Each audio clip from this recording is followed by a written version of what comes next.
Hello friends, welcome to defence matrix. तो NI द्वारा एक रिपोर्ट पब्लिश करी गई है जहां पर बताया जा रहा है कि इंडिया द्वारा और air to air meteor missiles acquire करी जा सकती हैं। तो यहाँ पर बताया जा रहा है कि करीबन 1500 करोड़ का प्रपोजल है मीटियोर पीवीआर मिसाइल्स को परचेज करने का, जो कि यूरोप में एमबीडी द्वारा बनाई जाती हैं। तो ये जो प्रपोजल है ये ऑलमोस्ट अप्रूव होने वाला है और जल्द ही यहाँ पर ऑर्डर्स इनके दिए जा सकते हैं। तो यहाँ पर जो इंटरेस्टिंग चीज़ हो जाती है वो ये है कि कहा जा रहा है कि एडिशनल मीटियोर्स के ऑर्डर यहाँ पर दिए जा रहे हैं, यानी कि पहले से जो हमने मीटियोर्स ऑर्डर करी थी वो हमारे पास है। तो जब इनिशियल 36 रफाल के ऑर्डर दिए गए थे तो अराउंड 250 मीटियोर्स को ऑर्डर किया गया था। पर इंटरेस्टिंग बात यहाँ पर यह है कि ऑपरेशन सिंदूर में इनके यूज़ केस को नहीं देखा गया। उसके बाद कंट्रोवर्सी हो गई कि ये हमारे पास है भी या नहीं, क्योंकि उसके पहले भी ये चीज़ नोटिस करी गई कि जितने भी एयर शोज़ हुए उसमें रफाल के साथ जितने दूसरे वेपन्स आते हैं उनको शोकेस किया गया, पर मीटियोर को शो नहीं किया गया। इवन अभी हमारे प्रेसिडेंट द्वारा जो रफाल में फ्लाई किया गया है उस समय भी इसके वेपन पैकेज को शोकेस किया गया था, पर उसमें भी मीटियोर जो है नज़र नहीं आ रही थी। तो यहाँ पर डाउट्स पड़ गए कि रफाल में मीटियोर है भी या नहीं, या फिर हमारे पास ये मिसाइल है या नहीं।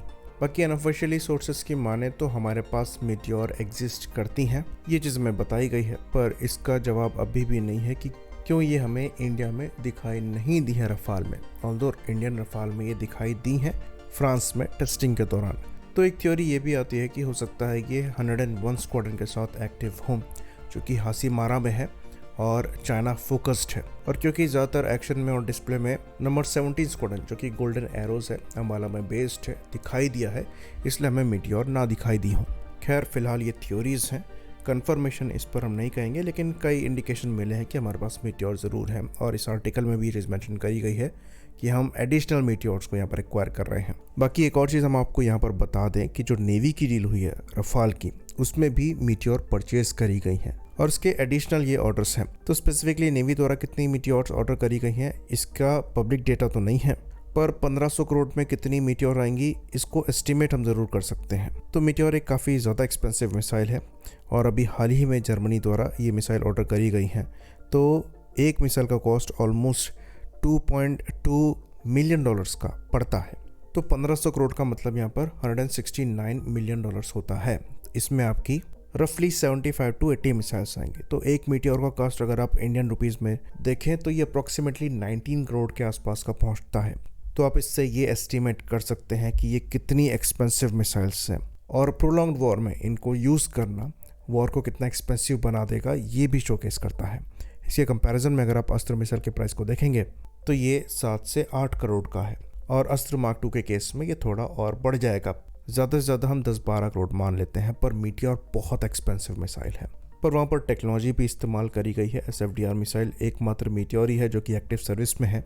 इसकी रेंज 200 किलोमीटर के अप्रॉक्स की मानी जाती है। नो एस्केप जोन भी इसका सबसे ज़्यादा है, तो वो कैपेबिलिटी ऑफर में है। बाकी यूरोपियन मिसाइल्स वैसे ही एक्सपेंसिव होती हैं। अगर आप मीका मिसाइल के भी प्राइस को देखेंगे तो वो भी अच्छा खासा है, जबकि कैपेबिलिटी और ऑफर बहुत अच्छी नहीं है। इसलिए बहुत ज़्यादा ज़रूरी हो गया था कि हम एयर टू एयर मिसाइल कम से कम डोमेस्टिकली मैन्युफैक्चर करें और बनाएं। इसलिए अस्त्र सीरीज़ की मिसाइल्स हमारे लिए काफ़ी ज़्यादा इंपॉर्टेंट है, क्योंकि फ्यूचर में अगर हमें वॉर सस्टेन करनी है तो हम महंगी यूरोपियन मिसाइल्स के साथ नहीं कर सकते। बाकी एक और सवाल यहाँ पर उठता है कि क्या रफाल कैपेबल है मीटियोर मिसाइल की पूरी कैपेबिलिटी को एक्सप्लॉइट करने के लिए, क्योंकि रफाल में जो RBE-2 AES से रडार लगा हुआ है ये साइज़ में छोटा है, लेकिन फिर भी अच्छे खासे नंबर में TR मॉड्यूल्स को पैक किया गया है, जो कि around 838 gallium arsenide TR modules हैं, जो कि सफिशिएंटली पावरफुल तो है। और कहा जाता है कि यहाँ पर मैक्सिमम डिटेक्शन रेंज भी अराउंड 200 किलोमीटर की मिल जाती है, जो कि रफ एस्टिमेट है, जो कि मीटियोर को फायर करने के हिसाब से सफिशिएंट होनी चाहिए। पर उस रेंज में मल्टीपल फैक्टर्स ऐड हो जाते हैं और जैमिंग भी इफेक्टिव होती है। तो टारगेट पर लॉक मेंटेन कर पाना उस एक्सट्रीम रेंज पर मुश्किल हो जाता है और आप मिसाइल फायर नहीं करेंगे। तो डेफिनेटली 100+ किलोमीटर की रेंज में भी अगर आप टारगेट को हिट करने के लिए मीटियोर फायर करते हैं तो रफाल के पास एडवांटेज रहेगा, क्योंकि मिसाइल कैपेबल है और नो एस्केप जोन उसका अच्छा खासा है। लेकिन अगर मीटियोर मिसाइल के साथ आपको डेटा लिंक कनेक्टिविटी एवैक्स के साथ मिलती तो ये एवैक्स के थ्रू भी गाइड करी जा सकती है, और यूरोप में कई कंट्रीज़ ये काम करती हैं। पर इंडिया में ये चीज़ फ़िलहाल पॉसिबल नहीं है, क्योंकि हम लिंक 16 का इस्तेमाल नहीं करते हैं। इवन रफाल में कोलैबोरेटिव एंगेजमेंट की कैपेबिलिटी काफ़ी बाद में आई है। तो इस लिहाज से भी डोमेस्टिक मिसाइल जो है ज़्यादा इम्पोर्टेंट हो जाती हैं। और हमारे लिए जो हमारी लोकल SFDR या फिर गांडीव मिसाइल होगी वो मीटियोर से ज़्यादा इम्पोर्टेंट होगी, क्योंकि हम वहाँ पर उस मिसाइल की पूरी कैपेबिलिटी का फ़ायदा उठा पाएंगे, जो कि मीटियोर के केस में हम नहीं कर पा रहे हैं अच्छा खासा पे करने के बावजूद। आई होप इन्फॉर्मेशन यहाँ पर क्लियर रही हो। इसी बात पर इस वीडियो को हम ख़त्म करेंगे। लाइक करिए, सब्सक्राइब करिए। जय हिंद।